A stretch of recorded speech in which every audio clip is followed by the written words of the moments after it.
Hi friends, welcome to my channel. Ashtami சப்பரம் என்னும் தேர் திருவிழாவின் பெருமைகளை இந்த பதிவில் பார்ப்போம்.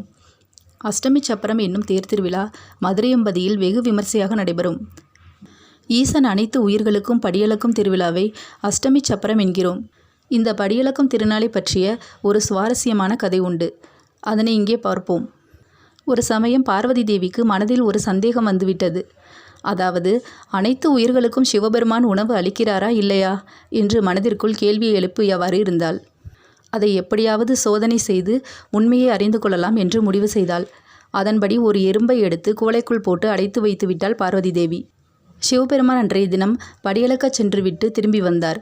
அவரை இடைமறித்த பார்வதி தேவி, சுவாமி, அனைத்து ஜீவராசிகளுக்கும் படியளப்பதாக சொல்கிறீர்களே, இன்று அனைத்து உயிர்களுக்கும் படியளந்து முடித்து விட்டீர்களா என்று எதுவும் அறியாதது போல கேட்டாள்.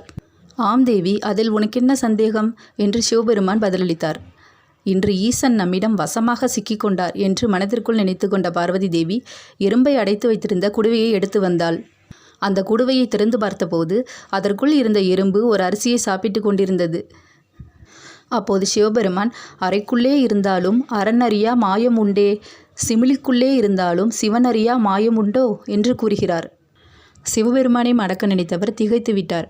அதனைத் தொடர்ந்து சிவபெருமானிடம் பார்வதி தேவி மன்னிப்பும் வேண்டினார். எல்லா ஜீவராசிகளுக்கும் ஏதோ ஒரு வழியில் படியளந்து விடுகிறார் இறைவன். மேற்கண்ட திருவிளையாடல் நடந்த நாள் மார்கழி மாதம் வருகிற தேய்பிரை அஷ்டமி திதியாகும். தர்மம் தலைக்காக்கும் என்பர். மிக பெரிய அளவில் தான தர்மம் செய்ய வேண்டும் என்பதில்லை, எளிய முறையில் தர்மம் செய்தாலே போதும் என்பதை உணர்த்துவதற்காகத்தான் இந்த படியளக்கும் லீலை மதுரையம்பதியில் திருவிழாவாக நடத்தப்படுகிறது. அன்றைய தினம் அருள்மிகு மீனாட்சி அம்மனும் சுந்தரேஸ்வரரும் ரிஷப வாகனத்தில் சட்டத்தேரில் வெளி வீதிகளில் உலா வருவார்கள். அந்த தேரினை பெண்கள் இழுத்து வருவது இன்னும் சிறப்பு.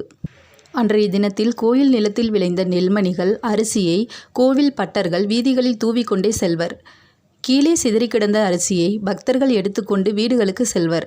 அந்த அரிசியை நம் வீட்டு அரிசி பானையில் சேர்த்துவிட்டால் வறுமை முற்றிலும் ஒழிந்து நம் தலைமுறைக்கே அல்ல குறையாத அன்னம் கிடைத்து பசி என்னும் நோய் ஒழியும் என்பது நம்பிக்கை. எனவே மார்கழி மாத தேய்பிரை அஷ்டமியை தர்ம திருநாளாக நினைத்து அன்றைய தினத்தில் நம்மால் முடிந்த தான தர்மத்தை செய்ய வேண்டும். அன்றைய தினத்தில் நம்மால் முடிந்த 2 பேருக்காகவாது சாப்பாடு வாங்கி கொடுக்கலாம். எறும்பு புற்றுக்கு அரிசி மாவு தூவலாம்.